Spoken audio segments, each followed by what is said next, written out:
Class 10 ABTA test paper 2025 যে 2024-25 এর page নম্বর 165 এবং 166 এই সেটটি শুরু করছি, অর্থাৎ সেট নম্বর হচ্ছে 6, সেট নম্বর 6 শুরু করছি। ওকে, এমসিকিউ থেকে শুরু করছি। আমাদের 1 নম্বর কোশ্চেনটি কী দেওয়া আছে, আশিস 600 টাকা 5 মাসের জন্য ও তরুণ 500 টাকা 9 মাসের জন্য একটি ব্যবসা শুরু করলো।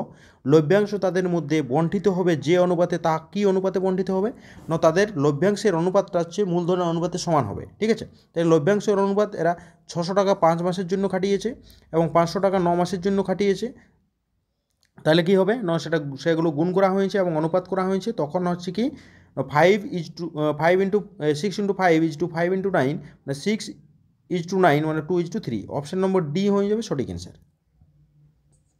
এর পরের অঙ্ক, এক্স ইকুয়াল টু 2 + √3 হলে এক্স প্লাস 1/x এর মান কত হবে। তাহলে এক্স সমান 2 + √3, 1/x মানে হচ্ছে এদের মধ্যে ডিফারেন্স কত, 1 করে ডিফারেন্স, সুতরাং 2 - √3 হয়ে যাবে। তাহলে এক্স প্লাস 1/x সমান হচ্ছে 2 + √3 + 2 - √3, √3 ক্যান্সার, অর্থাৎ 4 হয়ে যাবে অ্যান্সার। এরপরে অর্ধবৃত্তাংশস্থ অপেক্ষা বৃহত্তর বৃত্তাংশস্থ কোণ সূক্ষ্ম কোণ হবে। বৃহত্তর হলেই সূক্ষ্ম কোণ আর ক্ষুদ্রতর হলেই স্থূল কোণ হয়ে যাবে। ঠিক আছে, sine theta equal to cos theta হলে 2 থিটা এর মান কত। Sine theta equal to sine of 90 degree minus theta, মানে এই কসটাকে আমরা ট্রান্সফার করেছি, কসটাকে সাইনে নিয়ে আসা হয়েছে, তার জন্য 90 ডিগ্রি মাইনাস থিটা করা হয়েছে। তাহলে থিটা সমান 90 ডিগ্রি মাইনাস থিটা, অর্থাৎ 2 থিটা, থিটা যোগ হয়ে যাবে 2 থিটা সমান 90 ডিগ্রি, অর্থাৎ অপশান নম্বর এ হয়ে যাবে সঠিক অ্যান্সার। এর পরের অঙ্কটিতে, একটি শঙ্কুর ভূমির ব্যাসার্ধের দৈর্ঘ্য এবং উচ্চতা প্রত্যেকটি দ্বিগুণ হলে শঙ্কুটির আয়তন হয় পূর্বের আয়তনের কত গুণ। ঠিক আছে, তাহলে প্রথমে শঙ্কুটির আয়তন হচ্ছে কত, 1/3 πr² × h। এখন 1/3 πr² মানে 2r² × 2h, 1/3 4r² × 2h মানে হচ্ছে 8 × 1/3 πr² × h, অর্থাৎ 8 গুণ হয়ে যাবে, অপশান নম্বর সি। এর পরের অঙ্ক, সামেশন i = 1 to 20 xi - 4 = 10 হলে x বারের মান কত। xi - 4 + x1 - 4 + x2 - 4 + x20 - 4 = 10, x1 + x2 + x3 ... + x20 - 4 × 20 = 10, x1 + x2 + x3 + x20 সমান কত হবে, এটা যোগ হয়ে যায় 10 + 80, তাহলে 90। এক্স বার মানে কত জানি না, যত সংখ্যা আছে তত দিয়ে ভাগ করেছি, 20 দিয়ে ভাগ করা হয়েছে, তাহলে এখানেও 20 দিয়ে ভাগ, অর্থাৎ 9/2 হয়ে যাবে অ্যান্সার, অপশান নম্বর বি। এর পরের অঙ্ক, শূন্যস্থান পূরণ। 500 টাকা 12 মাস খাটলে যে লভ্যাংশ হয় তা 2000 টাকা কত মাস খাটলে লভ্যাংশ সমান হবে, মানে এইটা শূন্যস্থানটা কত হবে। তাহলে এক্স মাস খাটিছে সেটা ধরে নিয়েছি আমরা, তাহলে 2000 × x = 500 × 12, তাহলে এটা কাটাকাটি করে এক্সের মান 3 পাওয়া গেল, অর্থাৎ 3 হয়ে যাবে অ্যান্সার। এর পরের অঙ্ক, এক্স ভেরিয়েশন y⁻³ এর 2, তাহলে ওয়াই ভেরিয়েশন শূন্যস্থানে বসেছে x⁻² এর 3, কী করে হলো না, এইখানে যখনই এর পার্টটা যাবে, যখনই এর এখানে পার্টটা চলে যাবে, তখন 3/2 ছিল 2/3 হয়ে যাবে, অর্থাৎ এখানে 2/3 হয়ে গেল। ঠিক আছে, এর পরের অঙ্ক, দুটি বৃত্ত পরস্পরের মধ্য বহিস্থভাবে স্পর্শ করলে তাদের সাধারণ স্পর্শ সংখ্যা তো বহিস্থভাবে স্পর্শ করেছে, সাধারণ স্পর্শক হচ্ছে দুটা সরল সাধারণ স্পর্শক, আর এটা হচ্ছে তির্যক হবে।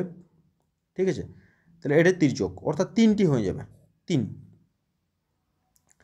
cos 0 degree × cos 1 degree × cos 2 degree ... into দিয়ে cos 90 ডিগ্রি এর মান কত হবে না, cos 90 ডিগ্রির মানেই আমাদের কত আছে, cos 90 ডিগ্রির মানেই হচ্ছে 0, cos 90 ডিগ্রির মান, cos 90 ডিগ্রির মানেই হচ্ছে 0। ঠিক আছে, cos 90 ডিগ্রির মান 0, তাহলে কত হবে না, গোটাটা গুণ আছে যেহেতু, তাহলে গোটাটাই 0 হয়ে যাবে। ওকে, এর পরের অঙ্ক, একটি নিরেট গোলক গলিয়ে একটি নিরেট লম্ববৃত্তাকার চোঙ তৈরি করা হলো। গোলকটাকে গোলানো হয়েছে এবং লম্ববৃত্তাকার চোঙ তৈরি করেছে তার পরিবর্তে, তাহলে গোলক এবং চোঙের কি সমান হবে না, আয়তনটা সমান হবে, আয়তনটা সমান হয়ে যাবে। ঠিক আছে, এরপরে কি হচ্ছে 2 3 9 10 9 3 10 9 তথ্যের সংখ্যাগুলো মান করতে, অর্থাৎ যে সংখ্যাটা সবচেয়ে বেশি আছে, অর্থাৎ 9 সংখ্যাটা সব থেকে বেশি আছে, 3 বার আছে, সুতরাং 9 হয়ে যাবে এর সংখ্যাগুলো মান। এর পরের অঙ্ক সত্য মিথ্যা করব আমরা। বার্ষিক 10% হারে 100 টাকার 1 বছরের সরল সুদ ও চক্রবৃদ্ধি সুদের পার্থক্য বলছে 1। ঠিক আছে, দেখা যাক। তাহলে আই সমান পিটিআর বাই 100, এখান থেকে আমরা মান বসাইছি 10 পাওয়া গেছে। আর সমূল চক্রবৃদ্ধি থেকে আসলটা যদি বাদ দেওয়া হয় তাহলে চক্রবৃদ্ধি সুদ পড়ে থাকে, অর্থাৎ এখান থেকে P into 1 plus R by 100 whole to the power n minus P মানগুলো বসানো হয়েছে। এটা কাটাকাটি করে আমাদের দাঁড়ালো 10। তাহলে এদের মধ্যে পার্থক্য কত? 1 বছরে এদের কি পার্থক্য দাঁড়ালো? 0, মানে সমান হবে এরা। 1 বছরে চক্রবৃদ্ধি সুদ এবং সমূল চক্রবৃদ্ধি সমান হয়, পার্থক্য কখনোই থাকে না, সুতরাং এটা মিথ্যা হয়ে গেল। ঠিক আছে, এর পরের অঙ্ক A B is to C square, BC is to A square এবং C A is to B square এর যৌগিক অনুপাত 1:1। তাহলে প্রথম এলিমেন্টগুলো প্রত্যেকটারই প্রথম এলিমেন্ট, এইটা একটা প্রথম এলিমেন্ট, ইয়ার সঙ্গে এইটা প্রথম এলিমেন্ট, এগুলো গুণ করে দেওয়া হয়েছে। এবং তারপরে ইয়ার সঙ্গে এটা দ্বিতীয় এলিমেন্ট, দ্বিতীয় এলিমেন্টগুলো প্রত্যেকটা দ্বিতীয় এলিমেন্টগুলো গুণ করে দেওয়া হয়েছে। গুণ করে অনুপাত করলে 1:1 এলো, এটা সত্য হয়ে যাবে। এরপরে যে কোনো দুটি সমকোণীতির রূপ সর্বদা সদৃশ নাও হতে পারে, সুতরাং এটা মিথ্যা হয়ে গেল। একটি রশ্মির প্রান্তবিন্দুটিকে কেন্দ্র করে রশ্মিটিকে ঘড়ির কাঁটার বিপরীত দিকে ঘোরানোর জন্য উৎপন্ন যে কোণটি হবে সেটা হচ্ছে ধনাত্মক, এটা সত্য। ধনাত্মক কোণ হবে, ঘড়ির কাঁটার বিপরীত দিকে কোণ মানেই ধনাত্মক। একটি ঘনকের সমগ্রতলের ক্ষেত্রফল 150 বর্গ সেন্টিমিটার হলে তার আয়তন হবে 150 বর্গ ঘন সেন্টিমিটার। তাহলে আমাদের সমগ্রতলের ক্ষেত্রফল, ঘনকের বাহু যদি এ হয় তাহলে সমগ্রতলের ক্ষেত্রফল 6 × a² সমান 150, মানে এ সমান হচ্ছে 5। তাহলে আয়তন সমান 5 তার হোল কিউব মানে 125 হবে। আয়তনটা কত দিয়ে আছে? 150, তাহলে ভুল হয়ে গেল, এটা মিথ্যা। এই যে এই তথ্য দেওয়া আছে মধ্যমার মান 10, তাহলে তথ্যগুলো ছোটোর থেকে বড় সাজানো হয়েছে, ঊর্ধ্বাক্রমে সাজানো হয়েছে, এটাকে ঊর্ধ্বাক্রমে সাজানো হয়েছে, ঊর্ধ্বাক্রমে সাজানো আছে, ঊর্ধ্বাক্রমে সাজানো আছে। তার জন্য n = 7, মধ্যমা সমান 7 + 1/2 তম পদ, অর্থাৎ 4তম পদ হচ্ছে 9, অর্থাৎ 9 হবে, কিন্তু এখানে কত দেওয়া আছে? 10 দেওয়া আছে, সুতরাং এটাও মিথ্যা হয়ে যাবে। এবার মার্ক 2 এর কোশ্চেন, অর্থাৎ 4-এর দাগের যে কোশ্চেনগুলো আছে সেটা হচ্ছে শুরু করছি, এবং মার্ক 2 এর থাকে এগুলো। বার্ষিক সরল সুদের হার 4% থেকে 3.34% হওয়ায় এক ব্যক্তির আয় 60 টাকা কম হয়ে গেল। ওই ব্যক্তির আসল নির্ণয় করো। ওই ব্যক্তিটার আসল কত হবে? তাহলে ধরি আসল পি সমান হচ্ছে x টাকা এবং সুদ আমার কমে গেছে, টোটাল আমরা একসঙ্গে করে নিয়ে 60 ধরে নিয়েছি। ঠিক আছে, মানে কমে যাওয়ার বাদে যে সুদটা পড়ে থাকছে সেটা 60 ধরছি। সুদের হারটা R1 আর R2 এই সাপেক্ষে 60 ধরেছি। ঠিক আছে, তাহলে 4% এবং এটা হচ্ছে 15/4%। তাহলে সময়টি সমান 1 বছর। আয় সমান PTR/100, অর্থাৎ আর এর জায়গায় R1 - R2, যেহেতু এটা কি হচ্ছে 4% থেকে 3.34% হয়ে গেছে। ঠিক আছে, অর্থাৎ 60 সমান x × 4 - 15/4 × 1/100, তাহলে একটা 60 সমান x × 16 - 15 × 4/4 × 100, তাহলে এটা কত হচ্ছে? 60 সমান x/400, তাহলে x সমান কত? 24,000। তাহলে 24,000 হয়ে গেল x এর, অর্থাৎ আসল হচ্ছে 24,000। ঠিক, খুবই ইম্পর্ট্যান্ট অঙ্ক এটা। এর পরের অঙ্ক 2-এর দাগের অঙ্কটা, একটি অংশীদারি কারবারে 3 বন্ধুর মূলধনের অনুপাত 1/4 = 1/3 = 1/2। 1 বছর পরে মোট লাভ 3,900 টাকা হলে তাদের প্রত্যেকের লাভের অনুপাত কত? এই লাভের পরিমাণ কত? পরিমাণ, ঠিক আছে, কে কত টাকা লাভ পেয়েছে। তাহলে তাদের মূলধনের অনুপাত কত? 1/4 = 1/3 = 1/2। তাহলে নিচেরগুলো লসাগু করেছি, আমার লসাগু হয়ে যাবে 12। ঠিক আছে, 12 লসাগু হয়ে যাচ্ছে, লসাগু হচ্ছে 12। ঠিক আছে, তাহলে 1/4 × 12 অনুপাত 1/3 × 12 অনুপাত 1/2 × 12। তাহলে কাটাকাটি করলে হচ্ছে 3:4:6, 3:4:6। ঠিক আছে, এরপরে প্রথম বন্ধুর লভ্যাংশ মানে প্রথম বন্ধুর আনুপাতিক ভাগ হারটা কত হবে? 3 যোগ করলে আমাদের 13 গুণিত 3900, কাটাকাটি করলে 300 দিয়ে কাটাকাটি যাচ্ছে, তো 3 × 3 = 9, 900 টাকা প্রথম বন্ধুর লভ্যাংশ। দ্বিতীয় বন্ধুর লভ্যাংশ, দ্বিতীয় বন্ধুর আনুপাতিক ভাগ আর 4/4 13 ইন্টু 3900, এটা কাটাকাটি 300 হচ্ছে, অর্থাৎ 3 4 12, অর্থাৎ 1200 টাকা। তৃতীয় বন্ধুর একই রকম 6/13 কাটাকাটি করলে আমাদের 1800 টাকা হয়ে যায়। ঠিক আছে, এটাই হলো প্রথম বন্ধু, দ্বিতীয় বন্ধু এবং তৃতীয় বন্ধুর লভ্যাংশের পরিমাণটা। ঠিক আছে, এর পরের অঙ্ক হচ্ছে 3 দাগের অঙ্কটি। পি এর কোন মানের জন্য x² plus p - 3 into x plus P = 0 সমীকরণের সমান ও বাস্তব বীজ থাকবে তা নির্ণয় করো। তাহলে x² plus p - 3 into x plus P = 0 সমীকরণের সমান ও বাস্তব বীজ থাকবে যদি b² - 4ac = 0 হয়। b² - 4ac = 0 হয়, অর্থাৎ b² - 4ac মানে এটাকে যদি আমরা কম্পেয়ার করি কার সঙ্গে, এই ডাটাটা কম্পেয়ার করতে হবে, না কম্পেয়ারটা আমি লিখি না, নিজেরা করে নেবে। a² plus bx plus c = 0, এটাকে এটার সঙ্গে কম্পেয়ার করলে a সমান 1 হবে, b সমান হয়ে যাবে p - 3 আর c সমান হয়ে যাবে p।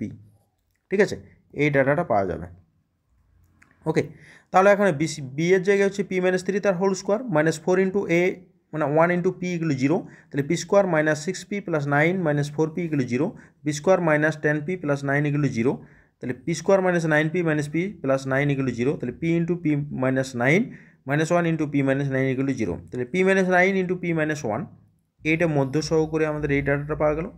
তাহলে এটা কত হবে, p - 9 = 0, অর্থাৎ p = 9 এবং p - 1 = 0, p = 1।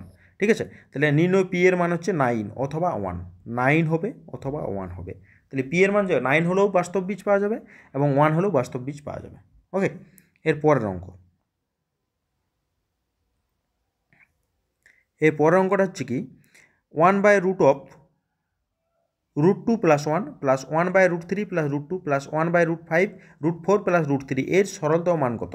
না এদের মধ্যে ডিফারেন্সগুলো দেখতে হবে, এদের মধ্যে ডিফারেন্স কত করে আছে, এদের মধ্যে ডিফারেন্স কত করে আছে। ঠিক আছে, এদের মধ্যে ডিফারেন্স কত করে আছে, 1 করে আছে, প্রত্যেকটা ডিফারেন্স 1 করে আছে। সুতরাং এদের অনুবন্ধীকরণ মানে এটার ডাটাগুলোর মান হবে, এটার মান যেমন এই গোটাটার মান হচ্ছে কি, যেহেতু 1 করে ডিফারেন্স আছে সুতরাং তার মান হয়ে গেল √3 - 1, আর এটা হচ্ছে √2 - 1, এটা √3 - 2, একই রকমভাবে করলেই। ঠিক আছে, একই রকমভাবে এটাও করা হবে √5 - √3। ঠিক আছে, তাহলে কী হবে, ক্যান্সেল করা হলো, কোনটা সব ক্যান্সেল হয়ে গেছে, তাহলে -1 প্লাস √4টা পড়ে থাকে, √4 মানে 2, -2 প্লাস 1 মানে 1 হচ্ছে অ্যান্সার। ঠিক আছে, এর অ্যান্সার হয়ে যাবে 1। এরপরে কি, একটি বৃত্তের দুটি যে এবি এবং এসি পরস্পর লম্ব, তার এবি এবং এসি পরস্পর লম্ব করেছি, এবির দৈর্ঘ্য হচ্ছে 4, এটার দৈর্ঘ্য 4 এবং এসির দৈর্ঘ্য হচ্ছে 3, এসির দৈর্ঘ্য 3, হলে বৃত্তটির ব্যাসার্ধের দৈর্ঘ্য নির্ণয় করো। বৃত্তটির ব্যাসার্ধের দৈর্ঘ্য অর্থাৎ বিসি হচ্ছে বেস, তার অর্ধেক, এটা হচ্ছে ঠিক আছে, এটা 0 বিন্দু বুঝছে। এবি সমানে দেওয়া আছে, যেহেতু এবি লম্ব, এটা এবিটা এসির উপর লম্ব, সুতরাং এবিসি এটার সমকোণী ত্রিভুজ, তার BC² সমান AB² প্লাস AC² মানে BC² মানে = 4² প্লাস 3² মানে 16 প্লাস 9 = 25 মানে BC সমান 5। তাহলে বেসটা হচ্ছে 5, বেসটা তাহলে ব্যাসার্ধ কত হবে, 5/2 মানে হচ্ছে 2:5, তাহলে ব্যাসার্ধ হচ্ছে 2:5। এবার 6 নম্বর কোশ্চেনটি হচ্ছে কি, 6 নম্বরটি হচ্ছে এবিসি ত্রিভুজ আছে, ত্রিভুজ এবিসি এর পরিকেন্দ্র ও, তাহলে ত্রিভুজ এবিসি এর পরিকেন্দ্র ও কোণ বিএসি সমান 85 ডিগ্রি এবং কোণ বিসিএ সমান 55 ডিগ্রি হলে কোণ ওএসি এর মান নির্ণয় করো। কোণ ওএসি এর মান নির্ণয়, তাহলে আমাদের কোণ ওএসি এর মান নির্ণয় করতে হবে, ওএসি এই কোণটি কত হবে। ঠিক আছে, এই কোণটি কত হবে, তাহলে প্রথমত আমাদের দেওয়া আছে কোণ বিএসি সমান 85, এটা হচ্ছে 85 এবং কোণ বিসিএ অর্থাৎ এই কোণটা হচ্ছে 55, তাহলে বি কোণটা কত হবে। তাহলে বি কোণটা করার জন্য এই ত্রিভুজটার প্রত্যেকটা কোণ যোগ করে 180 করেছি, তাহলে মানগুলো বসানো হচ্ছে, কোণ বিএসি সমান ABC সমান 180, তাহলে এটার মান হচ্ছে যোগ করলে 140 প্লাস কোণ ABC সমান 180, তাহলে কোণ ABC সমান 180 মাইনাস 140 মানে 40 ডিগ্রি। তাহলে এটা যদি মানে কত ডিগ্রি হয়, 40 ডিগ্রি, তাহলে এই কোণটা কত হবে, এই কোণটা নিশ্চয়ই এর থেকে বড় হবে না, এটা তো বৃত্তস্থ কোণ আর এটা কেন্দ্রস্থ কোণ। কেন্দ্রস্থ কোণ সবসময় বড় হয়, সুতরাং তার দ্বিগুণ হবে কোণ ও এ সি সমান হচ্ছে 2 × 40 মানে 80 হয়ে গেল কোণ এ ও সি। তাহলে আর যেহেতু এখন এই ত্রিভুজটার ক্ষেত্রে ও এবং ও সি ব্যাসার্ধ, তাহলে কী হবে, তার কেন্দ্রে তারা কোণ যেটা কোণ করবে সেটা সমান কোণ করবে। যেহেতু ও এ এবং ও সি ব্যাসার্ধ, অতএব কোণ ও এ সি সমান কোণ ও সি এ, এই দুটো সমান হবে। তাহলে এ এখন এই ত্রিভুজ থেকে পাইছি এ ও সি থেকে এ ও সি এই ত্রিভুজ থেকে পাচ্ছি, এটা কি পাওয়া যায়, যদি পাওয়া যায় তাহলে কোণ ও এ সি প্লাস কোণ ও সি এ প্লাস কোণ এ ও সি সমান 180, তাহলে 2 × কোণ ও এ সি সমান প্লাস 80 সমান 180, তাহলে 2 × কোণ ও এ সি সমান 180 মাইনাস 80 মানে 100, তাহলে কোণ ও এ সি সমান হচ্ছে 50। তাহলে এর অ্যান্সার হয়ে গেল 50। ঠিক আছে, এর অ্যান্সার হয়ে গেল 50 ডিগ্রি। ওকে, এরপর পরে কি আছে, 7টা একটি বৃত্তস্থ চতুর্ভুজের পরপর 3টি কোণের অনুপাত 1:2:3 হলে প্রথম ও তৃতীয় কোণের মান নির্ণয় করো। তাহলে ধরি বৃত্তস্থ চতুর্ভুজের কোণগুলো হচ্ছে x ডিগ্রি, 2x ডিগ্রি এবং 3x ডিগ্রি। তাহলে বৃত্তস্থ চতুর্ভুজের বিপরীত কোণগুলো পরস্পর সম্পূরক করে, তার জন্য x ডিগ্রির সঙ্গে 3x ডিগ্রিটা যোগ করেছি। যোগ করলে কত হবে, x + 3x সমান 180 হবে, এবং তাহলে 4x সমান 180, x সমান 45, তাহলে x এর মান 45 পাওয়া গেল। তাহলে এখন এটা কোথায় বসাবো, এই যে x ডিগ্রি, 2 ডিগ্রি এবং 3 ডিগ্রিতে যাই বসানো হবে। ঠিক আছে, তাহলে 3টি কোণ হচ্ছে 45, 90 এবং 135, সেখানে বসানো হয়েছে, তখন এটা পাওয়া গেল। তাহলে প্রথম কোণ হচ্ছে 45 এবং তৃতীয় কোণ হচ্ছে কত, 135। ঠিক আছে, এরপরে 8 নম্বরের অঙ্ক, 2x সমান 3 sin θ এবং 5y সমান 3 cos θ সম্পর্ক দুটি থেকে থিটা অপনয়ন করে x ও y এর মধ্যে সম্পর্কযুক্ত সমীকরণটাই নির্ণয় করো। x ও y এর মধ্যে সম্পর্কযুক্ত যে সমীকরণ সেটা, অর্থাৎ আমাদের sin θ এবং cos θ এর মধ্যে একটা রিলেশন আছে, সেইটা নিয়ে আসবো আমরা। অর্থাৎ 2x সমান 3 × sin θ, 2x সমান 3 × sin θ, অর্থাৎ sin θ = 2x/3। 5y সমান 3 × cos θ, মানে cos θ সমান 5y/3। আমরা একটা ফর্মুলা জানি, কি ফর্মুলা, এই ফর্মুলাটা আমাদের জানা আছে। এই ফর্মুলাটা কি, sin square θ plus cos square θ = 1। তাহলে এই ফর্মুলাটাতে আমরা এটার মানটা sin স্কোয়ার মানে 2x/3 তার হোল স্কোয়ার প্লাস 5y/3 তার হোল স্কোয়ার = 1। তাহলে 4x² 9 + 25y² 9 = 1। তাহলে 4x² + 25y² = 9। এটা হয়ে গেল অ্যান্সার। ঠিক আছে, এরপরে 9 দাগের অঙ্কটিতে কী বলা আছে, 0 degree less equal to θ less equal to 90 degree যদি হয়, তাহলে 4 cosec² θ প্লাস 9 sin² θ এর সর্বনিম্ন মান কত। একই রকম আগের সেটটিতে আমরা tan এবং cot দিয়ে একটা অঙ্ক করেছি। ঠিক আছে, এই অঙ্কটাই ছিল, শুধু এখানে cosec² এবং sin² দিয়েছে, ওখানে tan² এবং cot² ছিল। তাহলে 4 cosec² θ প্লাস 9 sin² θ, তাহলে কত হবে, 2 × cosec² θ তার হোল স্কোয়ার প্লাস 3 × sin θ তার হোল স্কোয়ার। তাহলে 2 cosec² θ মাইনাস 3 sin θ তার whole square minus plus 2 × 2 cosec θ × 3 sin θ, 2 cosec θ minus 3 sin θ তার হোল স্কোয়ার প্লাস 12। ঠিক আছে, এটা ফর্মুলাটা আমরা কার ফর্মুলা কাজে লাগাচ্ছি, হচ্ছে a স্কোয়ার প্লাস b স্কোয়ারের একটা ফর্মুলা আছে, a মাইনাস b তার হোল স্কোয়ার প্লাস 2 × ab, এই ফর্মুলাটা এখানে কাজে লাগানো হয়েছে। ঠিক আছে, তাহলে কত হলো, এইটা যেহেতু একটা বর্গ সংখ্যা, মানে পূর্ণবর্গ সংখ্যা, সুতরাং এর মানটা সবসময় গ্রেটার দেন ইকুয়াল টু 0। তাহলে এর মানটা সব থেকে ছোটো মানটা ধরছি, তবেই আমাদের এই গোটা ভ্যালুটা মানটা সর্বনিম্ন হবে, অর্থাৎ এর মানটা 0 ধরে নিয়েছি। অর্থাৎ 4 cosec² θ প্লাস 9 sin² θ এর সর্বনিম্ন মান হচ্ছে 12। এটা হয়ে গেল অ্যান্সার। এরপর একটি লম্ববৃত্তাকার শঙ্কুর উচ্চতা 12 সেন্টিমিটার এবং আয়তন হচ্ছে 105 ঘন সেন্টিমিটার। শঙ্কুটির তির্যক উচ্চতা নির্ণয় করো। ধরি শঙ্কুর ব্যাসার্ধ r সেন্টিমিটার, তির্যক উচ্চতা হচ্ছে l সেন্টিমিটার। ঠিক আছে, তাহলে আমাদের এখানে যেহেতু কি দেওয়া আছে, আয়তনটা দেওয়া আছে 1/3 πr² × a সমান 100 পাই হবে। কাটাকাটি করলে আমাদের r² = 100/4, মানে হচ্ছে r² = 25, মানে r = 5। ঠিক আছে, তাহলে ব্যাসার্ধ পাওয়া গেল, উচ্চতা জানি, এখন তির্যক উচ্চতা বের করব। এত l² = r² + h², এটা জানি।